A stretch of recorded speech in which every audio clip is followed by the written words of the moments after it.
सगळ्याच कलाकारांशी आपण गप्पा मारतोय, पण आज जी व्यक्ती जो कलाकार आपल्या सगळ्यांच्या भेटीला आलेला, तर म्हणजेच इतके दिवस आम्ही टीजर मध्ये पाठमोरं ज्या व्यक्तीला पाहिले, ती व्यक्ती आज इंट्रोड्यूस झालेली आहे. ती म्हणजेच PI मनोरमा. आणि पूजा सावंत त्या भूमिकेतून आपल्या सगळ्यांच्या भेटीला येणार आहे. जोरदार टाळ्या झाल्या पाहिजे. पूजा, खूप कमाल एंट्री झाली आता आणि छान परफॉर्मन्सच्या माध्यमातून आम्हा सगळ्यांना, माध्यमांना, प्रेक्षकांपर्यंत आता हा चेहरा पोहोचणार आहे. एकतर आधीच खूप खूप शुभेच्छा, कारण एका इंटरेस्टिंग भूमिकेत तू प्रेक्षकांसमोर येणार आहे. पण ही भूमिका तुला काय देऊन गेली हे आम्हाला ऐकायला आवडेल. नमस्कार.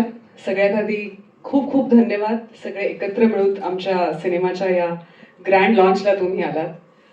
मला वाटतं कलाकाराच्या नशिबात वाट बघणं हे विधिलिखितच लिहिलेलं असतं. ज्या दिवशी व्यक्ती ठरवते की मी कलाकार होणार, त्या दिवशी त्या व्यक्तीच्या नशिबात मनाला मिळेल तशी भूमिका येणं हे खूप वाट बघण्याचं काम आहे. आणि त्यात पण खरी गंमत आहे, कारण डिफेन्स युनिफॉर्म बद्दल मला अगदी लहानपणापासून फारच अट्रॅक्शन होतं. मग ते नेव्हीचा युनिफॉर्म असो, आर्मी असो किंवा पोलीस असो किंवा कुठलाही जे डिफेन्समध्ये आहे. आणि ह्यासाठी मी अनेक वर्ष वाट पाहिली. हो, मी मान्य करते, पेशंटली वाट पाहिली. आणि आपण म्हणतो ना की आपण जितकी वाट बघतो तितकं योग्य असं आपल्या पदरात येऊन पडतं. आणि आय थिंक सालबर्डीमधली ही जी माझी भूमिका आहे, PI मनोरमा प्रधान, हे इतक्या वर्षात पाहिले, मी ज्या पद्धतीने वाट पाहिली त्याचं फळ मला या सिनेमातून मिळाल्याचं मी म्हणेन. आज डेफिनेटली खूप टेन्शनमध्ये होते मी, कारण ही नेहमीची व्यक्तिरेखा नाहीये की एक व्यक्तिरेखा आली, आपण ती निभावली आणि तो सिनेमा आज रिलीज झाला. तो युनिफॉर्म मला परिधान करायचा होता आणि तो युनिफॉर्म परिधान केल्यानंतरचं जे फिलिंग आहे ते किती वेगळं आहे हे मला कदाचित आज शब्दात मांडता येणार नाही. त्यामुळे ही जी 2 मिनिटांची आमची जी एंट्री होती त्यासाठी सगळ्यांनीच, आमचे जे डान्सर्स होते, कोरिओग्राफर आहेत, खूप मेहनत घेतली. फर्स्ट टाइम मी रंगमंचावर होते आणि मी डान्स करत नव्हते आणि त्यात मी युनिफॉर्ममध्ये होते. सो सकाळपासून खूपच टेन्शनमध्ये होते. बट आय होप सगळं छान झालंय.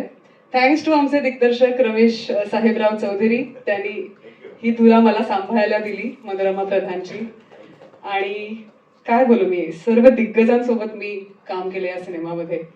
अंशुमन दादा आहे, कमलाकर सर आहेत, चित्तरंजन गिरी सर आहेत, त्यांच्यासोबत अनेक सीन आहेत.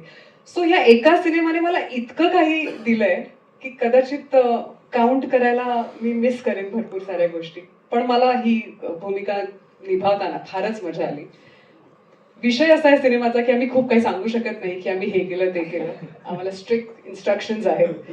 सो लवकरच ट्रेलर येईल आणि तुम्हाला गमती कळतील आणि त्याच्यानंतर मग आम्ही शेअर करू की आम्ही किती मजा केली सेटवर. बट इट वॉज फन, मजा आली. क्या बात है. तर कलाकाराची भूक थोडी थोडी थोडी थोडी करत भागत जाते. आपल्याला हवी ती स्वप्न, आपल्याला हव्या त्या भूमिका मिळतात तेव्हा. तर मला वाटतं तुझ्या मनात तुझं स्वप्न एका अर्थी या भूमिकेतून जर पूर्ण झालं असेल तर त्यासाठी खरंच खूप खूप अभिनंदन. आणि ट्रेलर लॉन्च झाल्यानंतर आम्हाला त्यातून थोडं थोडंसं काहीतरी कळेलच, आमची उत्सुकता आणखी वाढेलच. पण 17 एप्रिल पासून तुला खूप खूप शुभेच्छा की तुला भरभरून प्रतिसाद मिळू दे या भूमिकेसाठी देखील आणि सिनेमासाठी देखील. Thank you so much.